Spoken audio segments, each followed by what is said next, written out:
बँकेतलं तुमचं आमचं पै पैशाचं कुंपण सुरक्षित आहे का विचार करायला लावणारी बातमी. कारण थेट रिझर्व्ह बँकेच्या खजिन्यावरच दरोडा पडलाय. तोही कुण्या बाहेरच्याने नाही तर 15 वर्ष विश्वासू राहिलेल्या कर्मचाऱ्यानेच टाकलाय.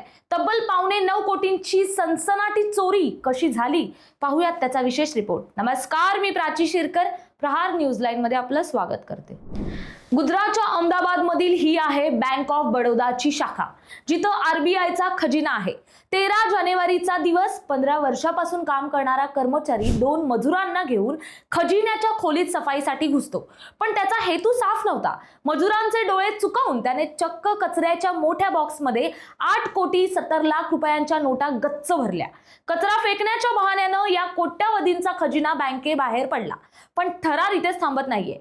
चोराचं डोकं बघा. सीसीटीव्ही फुटेज 90 दिवसात डिलीट होतं हे त्याला ठाऊक होतं. म्हणूनच संशय येऊ नये म्हणून तो चोरीनंतर सलग 98 दिवस रोज न चुकता ऑफिसला येत राहिला. मात्र 98 दिवसांनी तो मेडिकल लीव्ह टाकून गायब झाला.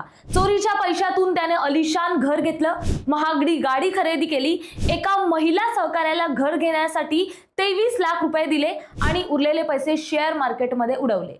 पण म्हणतात ना, चोरी कधीच लपून राहत नाही. आरबीआयच्या अचानक झालेल्या कॅश ऑडिटमध्ये कोट्यावधी रुपये कमी भरले. सीसीटीव्ही तपासला आणि 90 दिवसांची त्याची चाल अंगाशी आली.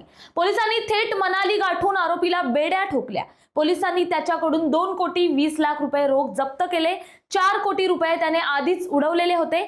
आता या संपूर्ण गुन्ह्यात एक मोठा ट्विस्ट आहे. आरोपीची पत्नी स्वतः रेल्वे पोलिसात शिपाई आहे. कायद्याचे रक्षक असलेल्या पत्नीला नवऱ्याच्या या अफाट संपत्तीची कल्पना नव्हती का? तिची यात काय मिलीभगत आहे याचा शोध आता पोलीस घेत आहेत.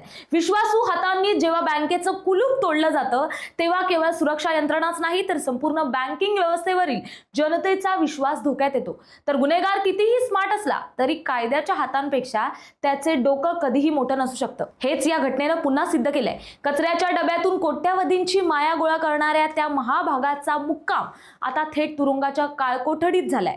ऐशो आरामाची हौस आणि झटपट श्रीमंत होण्याच्या हव्यासानं 15 वर्षांची नोकरीही गेली आणि इज्जतही. 98 दिवस पोलिसांना हुलकावणी देणारा हा स्मार्ट चोर आता जेलची हवा खातोय.